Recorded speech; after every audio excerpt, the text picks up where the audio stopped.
E o pastor Mateus, ele começou trazendo para nós sobre o verdadeiro conceito de felicidade, como que nos dias de hoje esse conceito ele foi distorcido, ele se tornou às vezes até mesmo banal, superficial, onde pessoas colocam talvez a felicidade, olha só, em uma vida de redes sociais, ou de streaming, Netflix, Prime, séries, ou pessoas que ficam talvez focadas somente em viagens, e tudo isso é algo bom, não é ruim, mas a felicidade não pode estar pautada nisso. E aí o pastor Mateus ele trouxe, começando em Mateus capítulo 5, do 1 ao 12, a felicidade, a busca da humanidade pela felicidade, e talvez sendo banalizado, mas Jesus trazendo o seu primeiro grande sermão ali, que a verdadeira felicidade, ela está em Jesus, ela é encontrada de dentro para fora. E em Mateus capítulo 5, nós vemos Jesus trazendo 9 bem-aventuranças, que começa bem-aventurados são, ou felizes são, ou abençoados são, dependendo da sua versão bíblica, mas que no original, no grego, essa palavra é marcareus, que é felizes por completo. E no domingo passado vimos que felizes por completo, felizes são os humildes de espírito, aqueles que se encurvam, aqueles que têm uma humildade, e aprendemos que humildade não tem a ver com condição socioeconômica, não tem nada a ver com isso, que humildade está relacionada com algo que está dentro de você, humildade está relacionada com questões internas, questões de como você vive, de como você vê, como você comporta com o próximo, que humildade na verdade é a capacidade de se encurvar diante de pessoas e situações. Vemos que felizes são os que têm sensibilidade, os que choram, porque serão consolados. Aprendemos no domingo passado que felizes são os que são mansos de coração, aqueles que dominam suas emoções e ações. E hoje eu quero continuar pela graça de Deus, que felizes são. Vamos ler novamente Mateus capítulo 5, do 1 ao 12. Esse texto tão poderoso, esse sermão tão precioso do ministério do nosso Senhor Jesus. Bem-aventurado, vamos começar. Vendo as multidões, Jesus subiu ao monte e se assentou, os seus discípulos aproximaram-se dele. E ele começou a ensiná-los dizendo: bem-aventurados os pobres em espírito, pois deles é o reino dos céus. Bem-aventurados que choram, pois serão consolados. Bem-aventurados os humildes, pois receberão a terra por herança. Bem-aventurados que têm fome e sede de justiça, pois serão satisfeitos. Bem-aventurados os misericordiosos, pois obterão misericórdia. Bem-aventurados os puros de coração, pois verão a Deus. Bem-aventurados os pacificadores, pois serão chamados filhos de Deus. Bem-aventurados os perseguidos por causa da justiça, pois deles é o reino dos céus. Bem-aventurados serão quando por minha causa os insultarem, os perseguirem e levantarem todo tipo de calúnia contra vocês. Alegrem-se e regozijem-se, porque grande é a sua recompensa nos céus, pois da mesma forma que perseguiam os profetas que vieram antes de vocês. Glória a Deus. E assim vamos dar continuidade a essa série pela graça de Deus. Felizes são. No primeiro bloco da série vimos sobre humildade, sobre sensibilidade, choro e sobre mansidão. E hoje quero começar por essa quarta bem-aventurança. Felizes são os que têm fome e sede de justiça, pois serão saciados, serão satisfeitos. Aqui nós vemos o Senhor Jesus trazendo mais um ponto, mais uma construção, na qual eu e você precisamos ser tomados de intencionalidade e ações práticas para construir essa verdadeira felicidade que começa de dentro para fora. A felicidade ela é construída, ela é uma vida diária, de um processo contínuo do cristianismo, da vida com o Espírito Santo em nós. E felizes são os que têm fome e sede de justiça. Mas a qual justiça Jesus se refere aqui? A qual justiça, qual sistema? Será que é o sistema judiciário? Se for sobre o sistema judiciário brasileiro, misericórdia. Eu acho que Jesus está doidão. Porque A lei brasileira é muito falha, infelizmente. Aquilo que é baseado em coisas humanas é muito falho. Será que Jesus, então, ele fala sobre a nossa própria justiça, nosso próprio senso de justiça, fazer justiça com as próprias mãos? Queridos, nós somos seres falhos, então será que vamos ser felizes naquilo que é falho? Não, também não é no nosso senso de justiça. Então, qual é o ponto aqui? Na verdade, quando nós olhamos sobre essa fala de Jesus, sobre o original, a palavra que está aqui sobre justiça, eu vou tentar pronunciar o original, é dikaiosnai, que quer dizer justiça, justificação. Quando Jesus está falando aqui, não está falando sobre uma justiça, talvez pautada em lei. É a mesma palavra que aparece em Romanos. Na verdade, essa palavra no Novo Testamento, ela aparece 84 vezes, e ela está sempre correlacionada à justificação. Ela tem como significado um sentido amplo, um estado daquele que é como deve ser justiça, condição aceitável para Deus. Doutrina que trata de modo pelo qual o homem pode alcançar um estado aprovado por Deus. Integridade, virtude, pureza de vida, justiça, pensamento, sentimento e ações corretos. E é o mesmo texto que aparece em Romanos 5, 9, quando o apóstolo Paulo está ensinando para os irmãos de Roma e para nós sobre sermos justificados através do sangue de Jesus na cruz. Como agora fomos justificados pelo seu sangue, muito mais ainda seremos salvos da ira de Deus por meio dele. Aqui então Jesus ele está falando, felizes são aqueles que têm sede e fome por justificação divina. Aqui Jesus ele está trazendo que felizes são aqueles que têm fome e sede por essa justificação divina, e essa justiça divina, justificação divina, ela não está pautada em uma lei humana, ela não está pautada em regras, mas sim na graça de Deus. A sede de fome, na verdade, é uma sede de fome por ser transformados pela graça divina e de viver na justiça divina. É o perdão dos pecados, é a santificação, é o relacionamento profundo com Deus, é o abandono da velha vida, é uma devoção à nova vida, à verdadeira metanoia, que é uma transformação, que é arrependimento. A fome e a sede que Jesus ele traz aqui para nós é essa fome por justificação, e essa justificação é muito além do perdão. Às vezes podemos ter uma imagem que é somente o perdão, mas é além do perdão, estar sem condenação, é ter a ficha limpa, coisa que infelizmente algumas pessoas do nosso país que estão no governo não têm. Justificação é o oposto de condenação. Justificação é você não ser tirado no pecado, mas retirado do pecado. É você entender que não tem mais condenação. A justificação, queridos, indo mais além, Jesus está trazendo aqui algo que vai acontecer daqui 3 anos no seu ministério. Quando ele foi para a cruz, havia sobre mim e sobre você a nossa ficha, todos os pecados que cometemos e iremos cometer. E nessa ficha, que talvez pertencia ao Douglas, a Pamela, a Larissa, a mim, a você, cada um com a sua própria ficha, com os seus próprios pecados.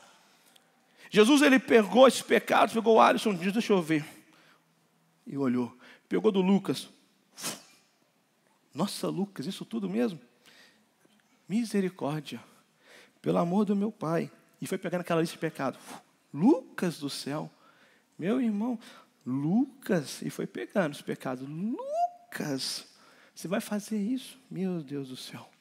Aí ele pegou aquilo ali e falou assim: Lucas, deixa eu falar algo para você. Está aqui, ó. Está rasgado. Não tem.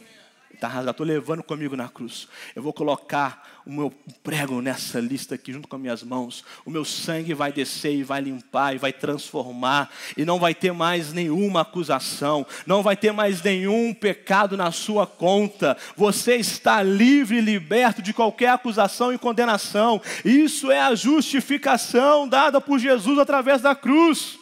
É essa a justificação. Isso é ser justificado. Essa é a justiça divina que está sobre aqueles que se entregaram a Jesus, através da fé, da graça em Cristo, que vem através de Cristo.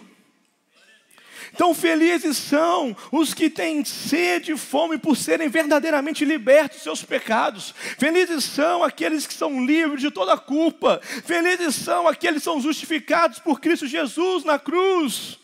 A justificação é entender que Cristo nos tirou do pecado para que pela graça, não por mérito humano, nada que eu e você possamos fazer que vai nos tornar dignos disso, mas a graça divina, a graça de Jesus daquela cruz, ela gerou para nós uma oportunidade para que possamos viver uma nova vida, e não uma vida mais no pecado, mas sim uma vida de contínua transformação.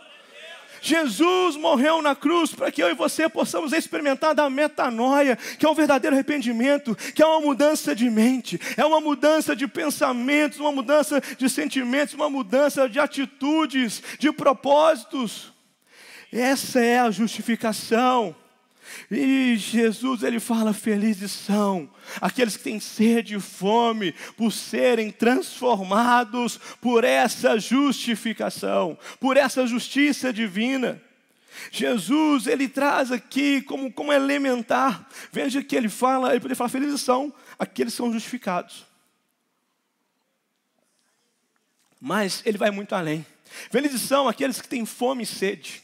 São os dois princípios elementares de uma vida humana. Para qualquer pessoa viver e sobreviver, ela precisa de comer, ela precisa de se alimentar e de beber. Ela precisa de algo para comer e algo para beber. Então Jesus está, olha, é essencial para a vida cristã você entender e viver tomando posse da justificação. E Jesus, mais adiante, tanto no Evangelho de João quanto de Mateus, ele fala que aquilo que todo ser humano tem necessidade por comer e por beber. E por isso ele fala, olha, você está com fome? Deixa eu falar algo para você. João 6,35. Jesus declara, eu sou o pão da vida. Aquele que vem a mim nunca mais terá fome. Ele vira para a pessoa e pergunta, olha, você está com sede? Você está com sede? E ele fala lá em João 4, 13, 14, e respondeu Jesus, quem beber dessa água terá sede outra vez, a água do poço com a mulher samaritana. Mas quem beber da água que eu lhe der, nunca mais terá sede. Pelo contrário, a água que eu lhe der irá transformar nele fonte de água viva, fonte de água eterna, da vida eterna. Ou seja, Jesus, ele fala, felizes são aqueles que têm fome e sede da justiça, sede da justificação, porque eles serão satisfeitos, eles serão saciados. Nós estamos com a Maria, que está com 8 meses. Maria é pura simpatia, uma criança, um bebê que ri para todo mundo, até para gente feia, acredita? Então, se ela ri, não é porque está te achando bonito. Eu acredito, Juninho, que a Maria, igual você, tem um ministério evangelístico, cara. Porque se eu convidado na cela, ela sorri para o convidado, para ele continuar vindo na cela. Se ela não ri, é porque eu acredito que ela tem um espírito profético, já está vendo alguma coisa, tem que se arrepender aí. Então, se eu olhar para ela, ela fica te olhando, fala, olha, irmão, vai, arrepende, confessa, seja transformado. Mas a Maria, que é uma criança que todo mundo fica vendo, quem vê aqui na igreja, né, Poli? Vê a Maria assim, nossa, que bebê tranquilo, gente. Olha só. Meu amigo, se essa menina acordar e passar 5 minutos e não aparecer uma mamadeira lá, ela quase fica endemoniada. Ela fica... Acho que o pastor Mateus daqui a pouco vai entender um pouquinho disso aí. Mas vai ficar lá, e vai chorando, e vai chorando. E aí, se eu chego com a mamadeira, terminando de balançar, aí ela fica mais nervosa ainda. Com fome, sede. Mas, de repente, ela suga aquela mamadeira rapidamente. E quando ela acaba de mamar, ela dá um sorrisão. Porque ela está satisfeita. Felizes são os que têm fome e sede. Parece que quando começa, eu acredito que Jesus começa a falar, feliz, quem é feliz com fome e sede? Já viu uma mulher feliz com fome, meu amigo? Sangue de Jesus tem poder. Você tem que ter um ministério de libertação para administrar isso na sua casa. Eu tenho 4 mulheres em casa, você está vendo como é que eu estou? Estou ficando expert em libertação. Então, pensa Como alguém é feliz com fome, Samuel? Como alguém é feliz com fome, Eric? Como que alguém é feliz com fome? Mas Jesus fala, felizes são aqueles que estão com fome e sede, porque é algo maravilhoso quando você mata quem está te matando. Não é bom? Opa! Vira a pessoa do seu lado e fala assim, irmão, fala com ela, irmão, irmã, você tem a oportunidade, o privilégio de poder matar aquilo que está me matando. Você tem a oportunidade de me fazer feliz nessa tarde. Onde vamos almoçar? Eu já recebi meu convite. Já estou feliz. Mas veja, queridos, que Jesus, Ele fala, felizes são os que têm fome e sede, porque serão saciados, serão satisfeitos. Aqui Jesus, Ele traz para nós, que felizes são os que têm fome, porque Ele é o pão da vida. Felizes são aqueles que estão com sede, porque Ele é a fonte de água que sacia eternamente a sede da sua alma, a sede da sua vida. Felizes são os que têm fome e sede por viver uma vida maravilhosa com Jesus. Macaréus, felizes por completo são os que têm fome e sede por dikaiosnai, a justificação em Cristo Jesus. E em Cristo não há mais condenação, em Cristo somos justificados. E aqueles que têm sede e fome por serem transformados por Deus, a notícia maravilhosa esse domingo é que você sempre será saciado nele. Então, felizes são os que têm sede e fome pela justificação, por uma vida transformada. E, continuando, bem-aventurados, felizes são, abençoados são, os misericordiosos, pois obterão misericórdia. Felizes são os misericordiosos. E aqui, Jesus ele está falando sobre qual tipo de misericórdia. O que é ser misericordioso, segundo as palavras do nosso Senhor Jesus. Aqui, misericórdia é um conceito que eu acredito diferente do que a sociedade, o mundo estabeleceu sobre misericórdia. Talvez aí fora, misericórdia é um sentimento, mas na Bíblia, misericórdia é uma ação. Misericórdia, ser misericordioso é exercer misericórdia, exercer graça, compaixão, é senso e desejo de aliviar a dor do próximo. Misericórdia vai além de sentimentos. Misericórdia, biblicamente, é ação prática. É ver alguém com fome e querer dar o alimento. É ver alguém com uma dor e querer trazer alívio. E fazer algo para trazer alívio. Jesus é o nosso maior exemplo de ser misericordioso. Pois Jesus, mesmo em uma agenda tão agitada, às vezes eu penso, não é porque Jesus era muito tranquilo, ele não tinha essa correria como hoje. Meu amigo, você tem que pensar que Jesus ele tinha que passar de cidade por cidade, muitas vezes a pé, ou no máximo com um jumentinho. Pensa como que era a corrida, e Jesus ele sabia que ele tinha 3 anos e meio, talvez, para exercer o seu ministério. Que ele tinha uma agenda a ser cumprida, que ele tinha pessoas para salvar, libertar, curar, que ele precisava desconectar pessoas, salvar, chamar pessoas para o ministério. Ele tinha uma agenda extremamente agitada, extremamente preenchida.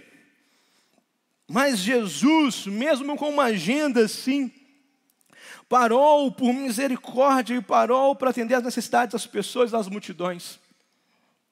Foi assim quando Jairo chama Jesus para que ele pudesse ressuscitar a sua filha. E no meio daquele processo, Jesus fala, alguém me tocou. Jairo fala, Jesus, tem uma multidão aqui, está todo mundo tocando, eu toquei, Pedro tocou, até Judas tocou, Jesus, vamos lá salvar minha filha. Não, peraí, alguém me tocou. E aí Jesus, ele para, por misericórdia daquela mulher do fluxo de sangue, olha nos olhos dela, libera aquela palavra sobre ela, ressignifica a vida daquela mulher, porque Jesus tinha misericórdia. E a misericórdia de Jesus não era um sentimento, não era palavras bonitas para você mandar no Twitter ou no Instagram. A misericórdia de Jesus era ação prática. Foi assim em Samaria. Jesus ele salva a mulher samaritana, ela tem um encontro com Jesus e ela começa a chamar toda a cidade. E Jesus ele precisava de só passar por Samaria. Mas de repente, ele decide ficar alguns dias naquela cidade, por misericórdia de Samaria. E essa misericórdia não é tão simples, era uma cidade, era culturalmente rivais de judeus. É como se Jesus fosse brasileiro e resolvesse passar na Argentina. Vou ficar 3 dias aqui ajudando os argentinos. Vou dar um Messi aqui. 3 dias. Porque Jesus, ele tinha como misericórdia não um sentimento, mas ações. E Jesus, inclusive, traz uma parábola sobre esse assunto, sobre ser misericordioso, que é a do bom samaritano.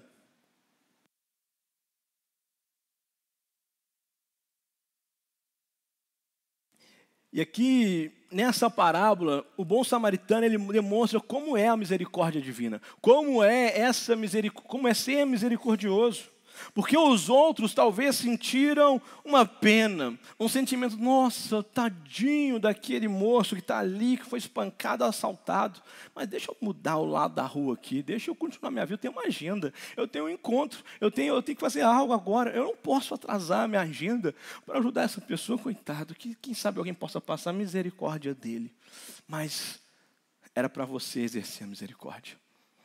E aí Jesus nos mostra como que é o misericordioso.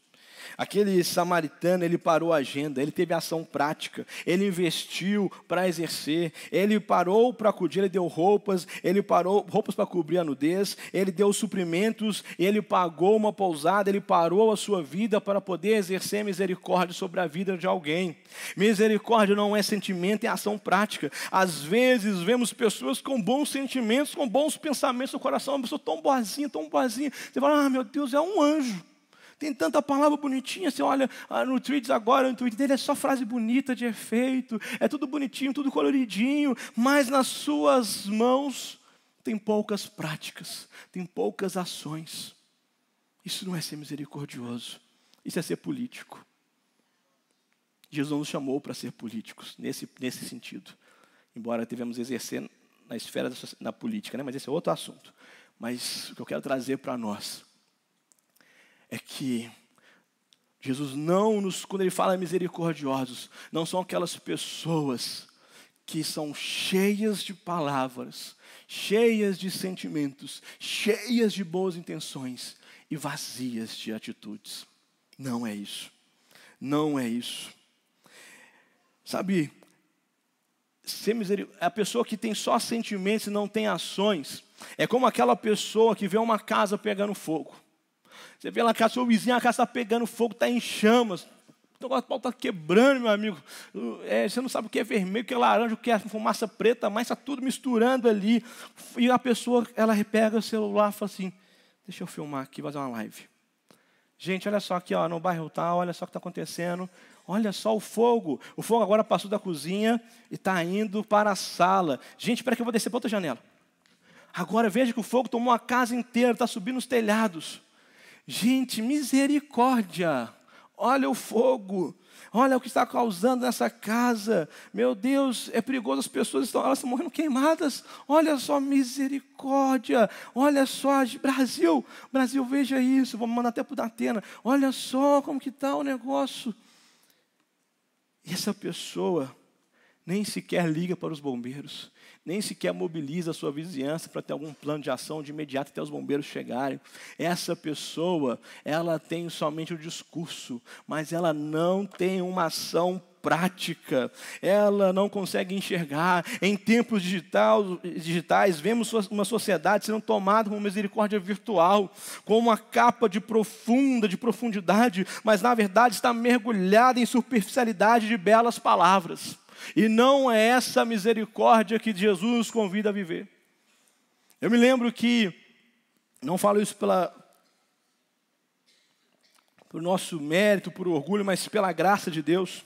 Houve um momento no nosso prédio, que nós moramos lá já tem 11 anos, e tinha uma vizinha, duas vizinhas ali que moravam, e o prédio inteiro.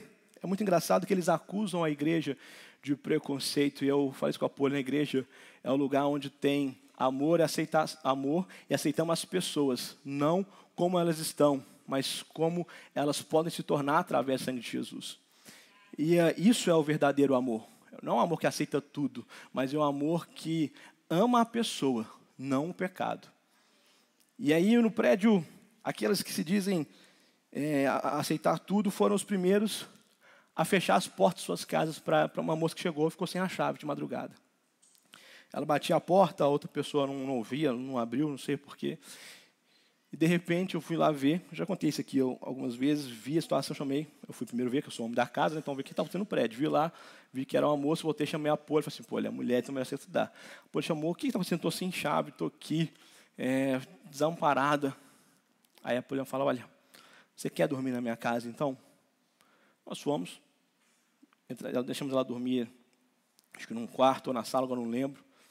Fechamos nossa porta, tudo mais, deixamos ela lá, você tem água, tudo aqui. Pela manhã abrimos a porta, ela conseguiu ir para a casa dela. No outro dia, o condomínio me perguntando, o que você fez? Você é maluco? Por que você citou essa pessoa na sua casa? Eu falei, porque isso é condizente com quem eu sou, com a minha fé e com o que eu creio. Eu não posso desamparar uma pessoa se eu tenho a condição de poder exercer auxílio para ela. Essa é a misericórdia. A misericórdia não está em palavras, não está em um discurso, mas ela está em ações. Então, felizes são não os que têm dó. Felizes são não os que têm sentimentos bonitinhos somente, não os politicamente corretos. Felizes são os que têm atitude de misericórdia. Felizes são os que dão alívio à dor do próximo. Felizes são não os que julgam e nem acusam, mas os que estendem as mãos como Cristo estendeu para você. Misericordioso entendeu plenamente o ato de misericórdia feito por ele diante da cruz. E diante disso ele está disposto a ser intencional. Obrigado, querido. Ele está sendo intencional em perdoar. Sabe, ser misericórdia é entender que o perdão também não é um sentimento. Perdão é uma escolha. Sabe, ser misericordioso é não guardar mágoas. É decidir por não nutrir o seu coração de ressentimentos. O misericordioso aplica em trazer um coração mais leve. Eu vou falar daqui a pouco sobre isso. O misericordioso, ele não está somente em palavras, insisto em repetir isso. O misericordioso, ele está em atitudes, como o bom samaritano. E não é somente em obras sociais, como eu falei, mas é em perdoar, é em não guardar mágoas, é em fazer algo para o próximo. Sabe, ser misericordioso é quando você decide perdoar alguém que errou com você no seu trabalho. Talvez você já foi prejudicado na escola, no seu ambiente profissional. E aí você tem a oportunidade de exercer vingança ou misericórdia. Ser misericordioso, olha aí, é você decidir perdoar, mesmo quando, ou pedir perdão, mesmo quando o outro que errou. Ou quando o outro errar, te pedir perdão, você decidir perdoar e não por nutrir a mágoa, a ferida. Ser misericordioso é quando você decide por recomeçar. Misericórdia é prática. É quando você exerce algo prático, mesmo em pessoas que são condições desfavoráveis a você. Misericórdia é repetir o que Deus fez por você, fazendo ao próximo. Felizes são os misericordiosos, pois obterão misericórdia. Por último, por fim, felizes são os puros de coração. Bem-aventurados os puros de coração, pois verão a Deus. Aqui nós vemos uma das maiores recompensas, ver a Deus. E veja que essa bem-aventurança só aparece depois de 5. Porque não tem como eu ser puro de coração se eu não tiver humildade. Não tem como eu ser puro de coração se eu não tiver sensibilidade. Não tem como eu ser puro de coração se eu não tiver mansidão. Não tem como eu ser puro de coração se eu não tiver fome e sede por uma vida transformada. Não tem como eu ser puro de coração se não houver misericórdia dentro de mim. E veja que Jesus ele vai construindo um caminho, um conceito, uma estrutura para a verdadeira fundação, para o caminho da felicidade. E agora ele coloca uma viga, ele coloca um pilar que é a pureza de coração. E é importante destacar, chamar a atenção, que para ver a Deus não são com os olhos, mas com o coração. E como que é importante o coração, porque nós vemos em Mateus capítulo 6, verso 21. Pois onde estiver o seu tesouro, rapaz, ali também estará o seu coração. Sabe, a pureza, ela deve ser cultivada no coração. E aqui coração é cardear, ao original, que ele não significa somente as emoções, vai muito além. Aqui quando Jesus ele fala do coração, os puros de coração, é um conceito mais amplo.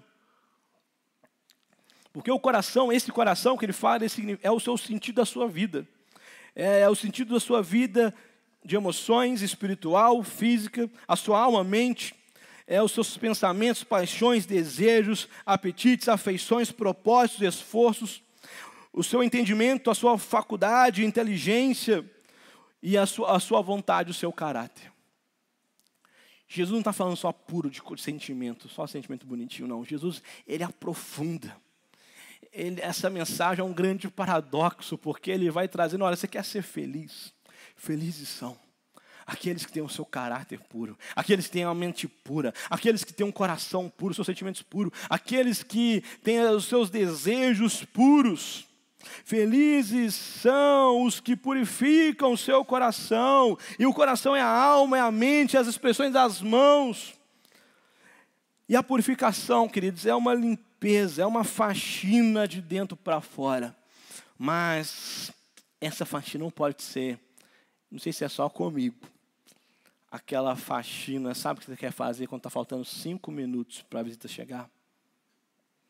Ou para o encontro de célula começar na sua casa? É só comigo, gente? É só comigo? Põe ela balançando a cabeça, mas sou eu, que às vezes ela pede, eu esqueço. Ai, Jesus amado, eu tenho um feedback daqui a pouco, mas vamos lá. Mas já viu? Que às vezes você está numa vida corrida, agitada, você agarrou para sair do trabalho, chegou em casa em cima da hora e a visita está chegando.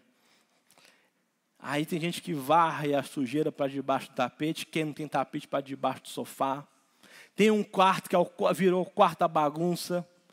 É só na minha casa, gente, você vai chegando, meu Deus, tem que guardar, e eu vou colocando as coisas, pega um quartinho, jogando tudo, e você vai orando em línguas para ninguém querer entrar naquele quarto.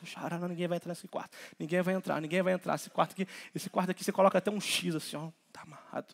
E você coloca tudo para a pessoa chegar e ver aquela casa, aquela parte da casa linda.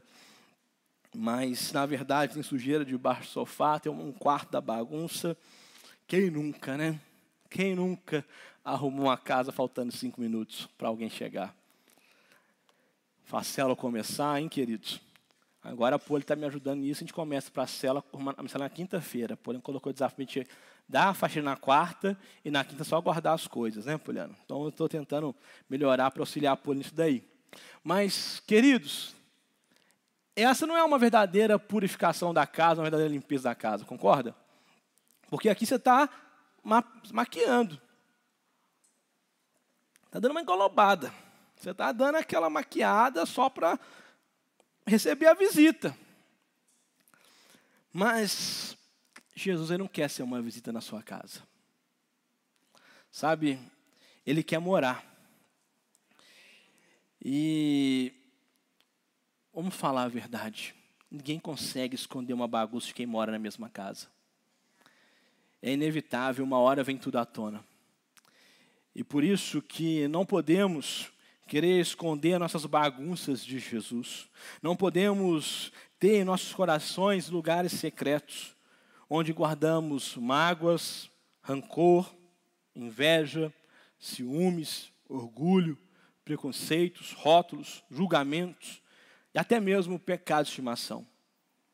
Não podemos ter esse ambiente em nossos corações. Numa vida plenamente feliz, nós precisamos de ser purificados, de fazer uma faxina interna de dentro para fora. Então, pastor, como eu posso purificar o meu coração?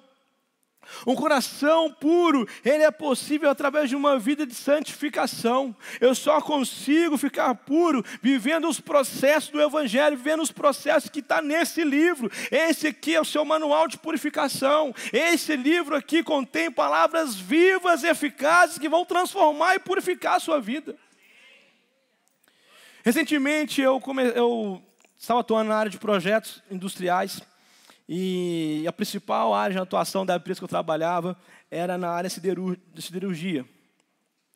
Então eu comecei a frequentar algumas siderúrgicas aqui de Minas e para acompanhar alguns processos e elaborar alguns projetos. E O Wesley está aí, talvez ele pode até, se tiver alguma gafe, depois o Wesley vai me dar feedback aí, que ele é um grande engenheiro mecânico de metalurgia aí, manja tudo. Mas eu aprendi a base do processo da metalurgia, da siderurgia, que é algumas etapas. Que é o primeiro, depois que recolheu todo o minério, transformou ali numa matéria-prima, ele vai para o alto forno e a transformar todo aquele material num ferro chamado ferro gusa, que é como se fosse, tipo, quem não é da área, a primeira vez que eu vi, eu achei igualzinho aquelas larvas de vulcão, sabe? É uma coisa, uma alta temperatura, um alto forno, depois junto com a coqueria ali.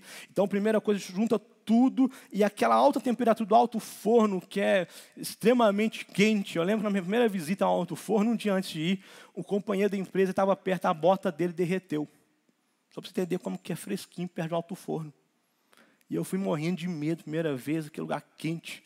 E a época do Covid ainda, então eu tinha que colocar, além de todos os EPIs de segurança, mais a máscara N95, só enxergava o branco do meu olho, mais nada. Eu acho que eu perdi uns 5 quilos naquele dia. Quente, quente. Mas aquela alta temperatura, ela começa a purificar e começa a eliminar todas, primeiro momento, impurezas daquele processo.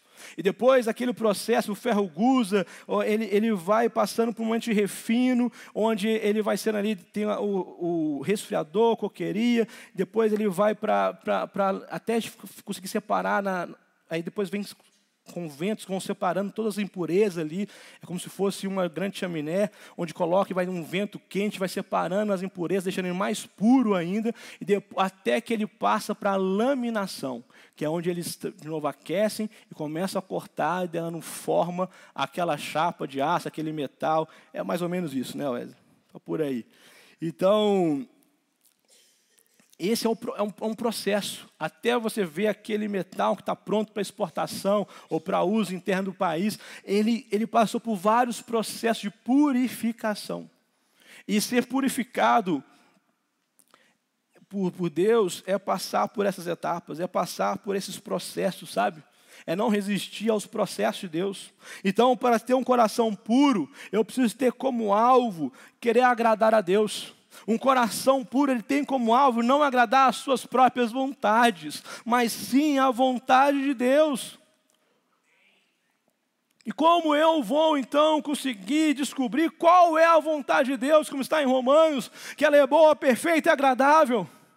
Vai estar nesse livro, vai estar na palavra de Deus. Nesse livro nós encontramos a verdadeira vontade de Deus e não a nossa vontade. Por isso, um cristão, ele precisa se alimentar diariamente da palavra, da leitura. A sua Bíblia não pode ficar aberta só no Salmo, 91, 119, o que for, para enfeitar a sua sala. A sua Bíblia precisa ser lida por você. Você precisa de, como está em Josué, meditar nela dia e noite e dia. A palavra de Deus tem que ser um alimento para meditação e para aplicação.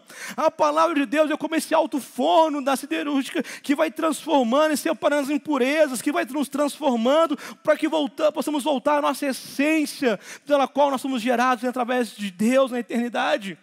A palavra de Deus, ela não é para o nosso conforto, mas sim para nos confrontar e transformar.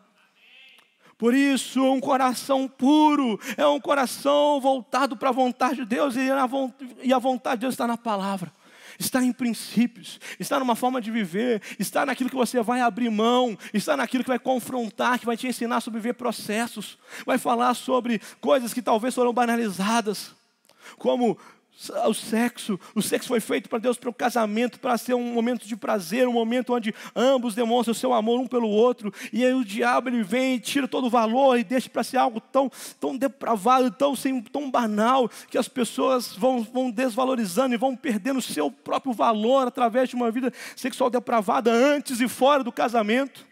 Sabe, como finanças, Deus ele quer nos prosperar, como está lá em Jeremias, ele fala que tem planos para nos prosperar e não causar danos, mas pessoas que ficam presas a raízes, talvez de avareza ou de mamon, e com isso se tornam pessoas infelizes por conta de uma busca desenfreada por dinheiro, sabe, tem princípios, questões da vida que se você não tiver a Bíblia enraizada no seu coração, você vai estar remando contra a maré, você não vai estar conseguindo entender o fluxo e o fluir de Deus na sua vida. Por isso a vontade de Deus vai estar na palavra, como você deve tratar a sua esposa, como você deve tratar o seu marido, como você deve tratar os seus filhos, como você deve ser no seu trabalho, como deve ser a sua atitude no dia a dia, vão estar nesse livro aqui, está na palavra de Deus. Então, para ser puro, é necessário você meditar, é necessário você fazer o uso contínuo desse livro.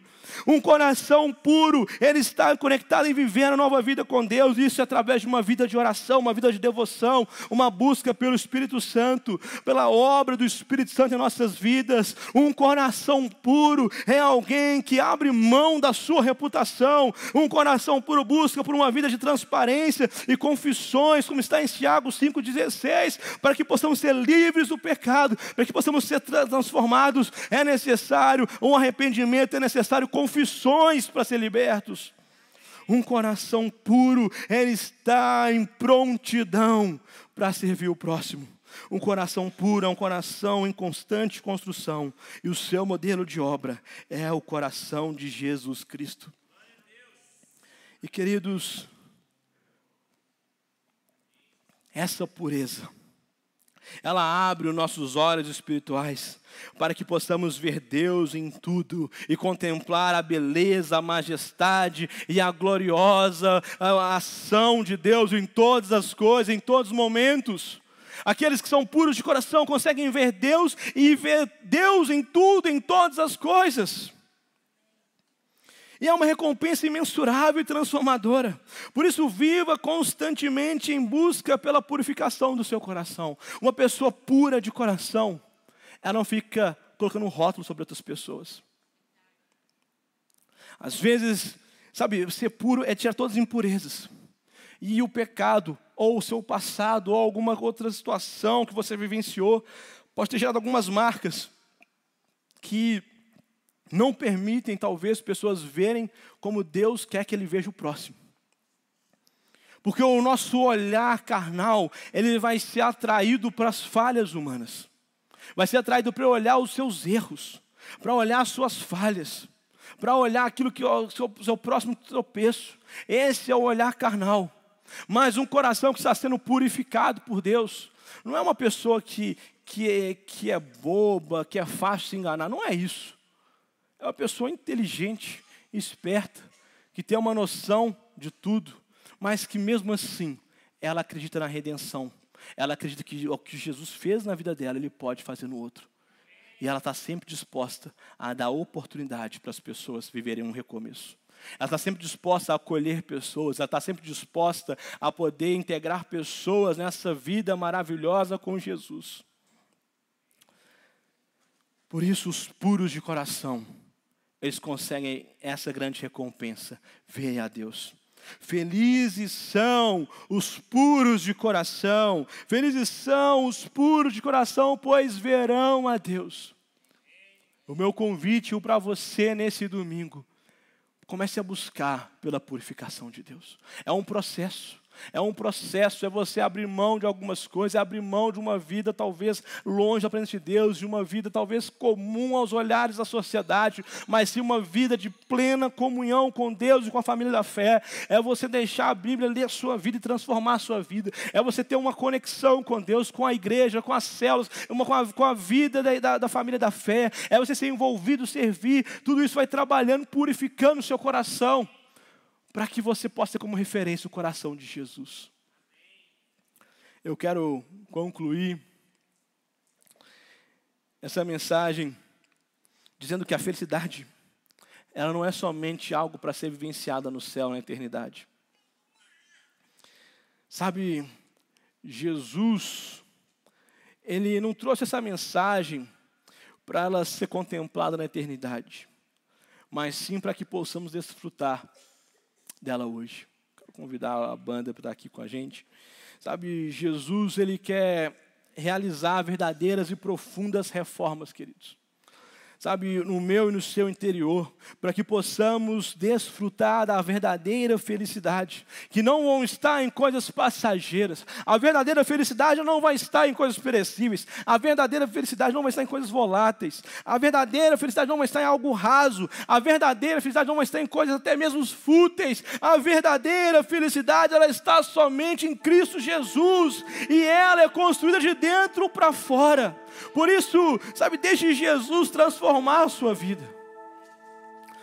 Tudo que eu falei aqui são processos que diariamente você precisa de renovar no seu coração, na sua mente, nas suas mãos. Eu não estou falando de perfeição, mas estou falando de ser aperfeiçoado.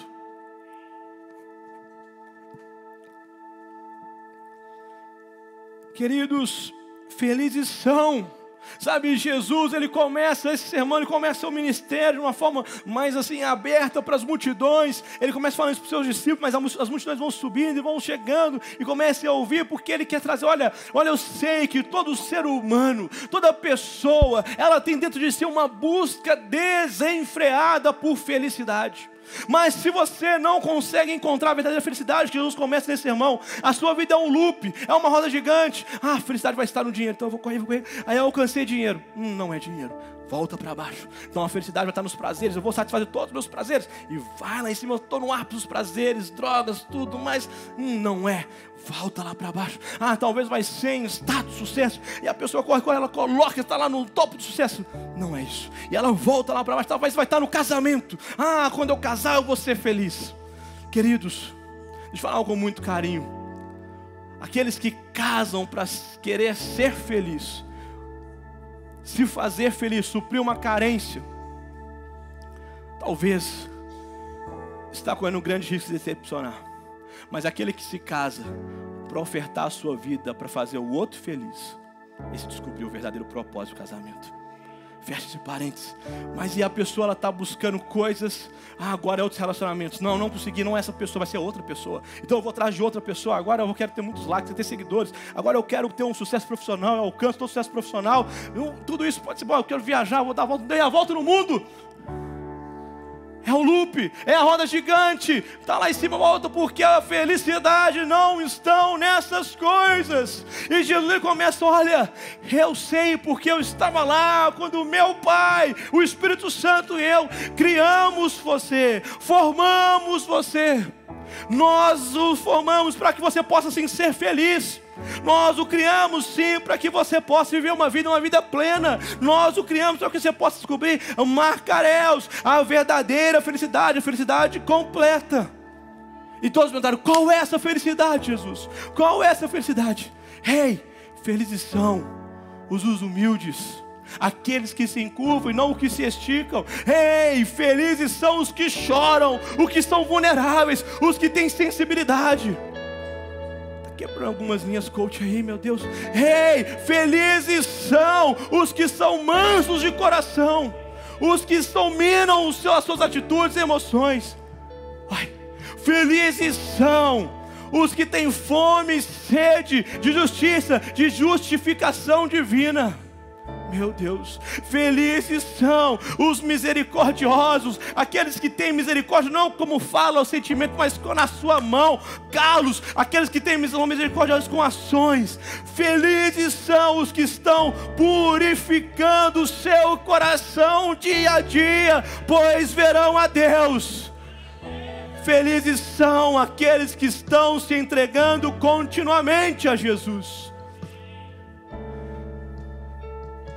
Por isso, eu quero convidar você a ficar de pé.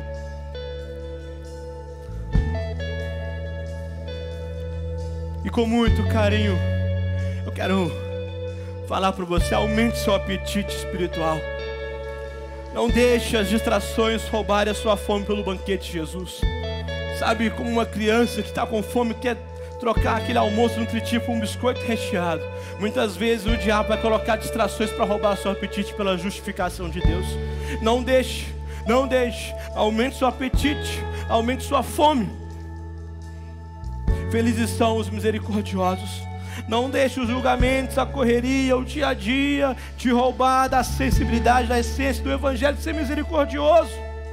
Felizes são os puros de coração, Purifique as suas emoções, os seus pensamentos, sabe, os seus princípios. Reveja eles, eles estão conforme a palavra de Deus. Purifique a sua forma de ver a vida, purifique o seu coração.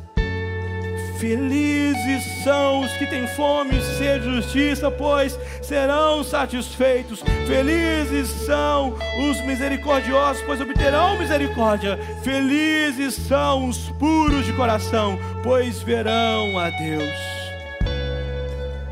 Aleluia. Feche seus olhos.